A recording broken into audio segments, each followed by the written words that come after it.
siciidow ma ogtahay inaad adiga oo aan is ogeyn dil la ila maagana iga baajisay war qeyr qaba ayaad sheegtay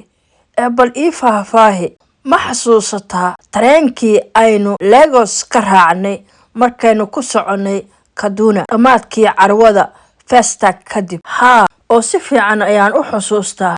maxaa iska galay safarka iyo dilkaaga waa yaabe maalintii aan qoraaga Nuuruddin dilka ka baajay waxaa sheekadan ka sheekeeyay Allah u naxariistee qoraa Siciid Jaamac Xuseen nabad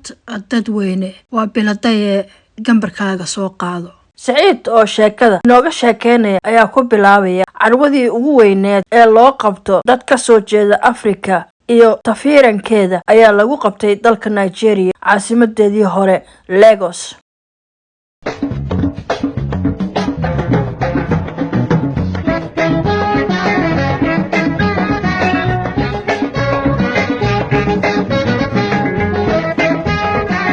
dalalka ka soo qayb galay tiro looma goyn ee waxay ku xirneed cid waliba gaadiidka ay soo raacayso Soomaaliya 160 wax dheer yihiin ayay carwadaasi kaga qayb gashay dad Soomaali u dhashay balse aan toos uga socon dalkii ayaa iyana carwada iskeenay si fiican waxaan u xusuustaa Maxamed Jaamac Jibriil oo ka yimid Mareykanka iyo qoraaga Nuuruddin Faarax oo ka socday dalka Britain carwadu tobanaan barnaamij oo kala duwan ayay u kala baxaysay ciyaaro heeso filamo dhar xirasho bandhig qalab hideed dood wadaagyo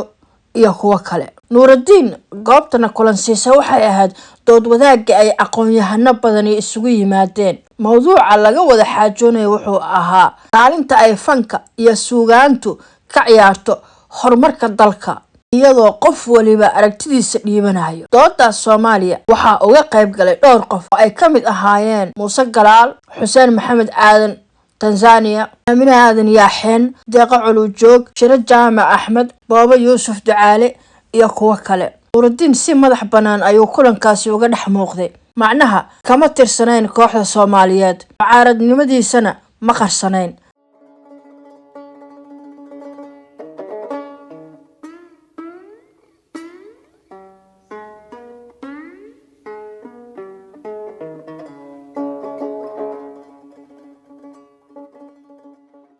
dalka martida loo ahaa ee Nigeria aqoon-yahano badan ayaa shirka u yimid oo ugu caansanaa qoraaga Wole Soyinka ee Nobel Prize ka qaba Soomaalida dhinaceeda waxa ugu cadcadaa Dr. Xuseen Tanzania markay dhafoor taabashada iyo qarannimo u hadalka tagto labada aqoon-yahan ee Xuseen iyo Nuuruddin isma indha buuxiyaan oo waxa ka muuqatay inaanay isku san banaanayn laba mowqif oo kala gadisan ayay kala taagnaayeen gabagabadii carwada dalka martida loo yahay wuxuu kooxihii ka soo qayb galay ku marti qaaday bandhig dhaqameed lagu qabanayay gobolka Kaduna ee waqooyiga dalka ku yaal bandhigaas sanad walba waa la qabtaa wuxuuna caan ku yahay dhoolatus hideed oo isugu jira awr rakuub ah iyo fardafuul lagu dabaaldegayo intaas waxa kooxda Soomaaliyeed u dheeraa in iyagu laga marti qaaday gobolka Plateau State ee magaalo madaxdiisuna tahay Jos isaguna wuxuu ku yaal waqooyiga dalka Nigeria oo waxa loo sii maraa Kaduna dawlad goboleedka Plateau State ayaa kooxda Soomaaliyeed ee ka qayb gashay carwadii Lagos martiqaad u fidisay oo ka codsatay inay soo bandhigaan riwaayad Soomaalidu ka dhigtay Lagos oo lagu magacaabo Durban oo telefishinada dalka oo idil laga daawaday codsiga waa loo fuliyay Nuuruddin oo sidiisa u daneynayay bandhiga Kaduna qorshe kalena u socda ayaan sii wada raacnay tareenkii Kaduna u ambabaxayay maadaama aanu aqoon hore isu lahayn ayaanu intii tareenka la wada saarnaa sheeko iyo wareysi aan rasmi ahayn na dhaxmaray anigu xilligaas Nuuruddin walaalkiis ka weyn oo la yiraahdo Maxamed Faarax Xasan ayaanu madaxtooyada Soomaaliya ka wada shaqeynaa laba agaasimana ka nahay oo aqoon iyo saaxiibnimo wanaagsani naga dhaxaysa iswareysiga kale ka sokow Nuuruddin aad ayuu u daneynaya warka walaalkiis Maxamed ee aan si xog ogaalnimo furfuran ugu gudbinayay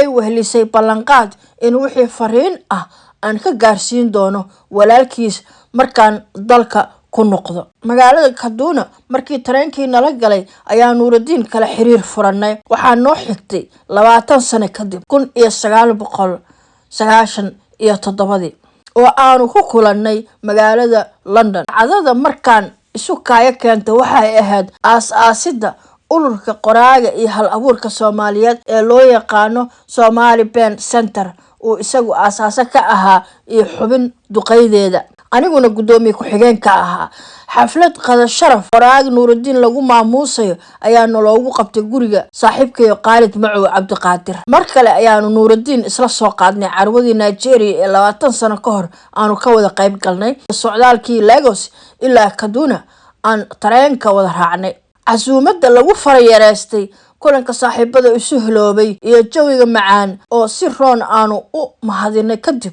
ayaa saaxiibkay Nuurudiin farta iga saaray sirtii sheekadan aan hordhaceeda ku yar dheeraaday. Siciidow, ma ogtahay inaad adigoo aan is ogeyn dil layla maaganaa iga baajisay? war khayr qaba ayaad sheegtay ee bal ii faahfaahi. xasuusataa tareenkii aynu Lagos ka raacnay markaynu ku soconnay Kaduna dhammaadkii carwada Festa kadib? ha oo si fiican ayaan u xasuustaa. maxaa iska galay safarka iyo dilkaaga? waa yaabe. anaa kuu sheegay tareenka waxaa la socday rag la ii soo diray inay aniga idilaan. adigu waxba lama aad socon waxaad gashay inaad walaalkay Maxamed iiga warantid. ragga la ii soo diray meel aan inaga dheereen ayay fadhiyeen oo hadalkeena oo dhan si fiican bay ula socdeen. markaad iga tagtay ayay ii yimaadeen oo i weydiiyeen inaan ina Faarax Xasan ahay oo Maxamed Faaraxa xamar ka shaqeeya aan walaalanahay. ha ayaan ugu jawaabay maxaa jiro oo soo kordhay. kolkaas ayay runtii ii sheegeen oo igu taabteen inay tareenka u soo raaceen si ay aniga ii qaarajiyaan. jeer ay isweydaarsigeeni ka maqleen inaan Maxamed wada dhalanay oo aan ina Faarax Xasan ahay. waxay intaas iigu dareen in loo sheegay inaan ahay qof ay dowladda Soomaaliyeed meel ay ka gasho weyday oo farta la igu soo fiiqay kaliya oo aanay war kale qof ahaan iga qabin. waxay aad uga naxeen inay mar dili gaareen inankuu dhalay odaygii reerka ee akhyaarka ahaa Faarax Xasan. sidaas ayaad ii badbaadisay. maba aan ogeyn leen gashi weyn ayaan kugu leeyahay. qoraaga Nuurudiin oo adduunka caan ku ah qoraanimadiisa iyo qalinkiisuna bilan yahay, waxaan aad u jeclaan lahaa isagoo sheekadan wixii aan ka tagayna daboolkeeda buuxiya. hab kale oo sidan ka farshaxansanna ku soo bandhiga isagoo la kaashanaya hibada iyo hoodada uu u leeyahay suugan curunta lagu yaqaano. sheekadan runteeda oo lagu kabo dareenka fanaanimo ee Nuurudiin waxaa hubanti ah in dad aan tiro yarayn oo Soomaali iyo ajaanib lehi xiiseynayaan in loo soo daawaco.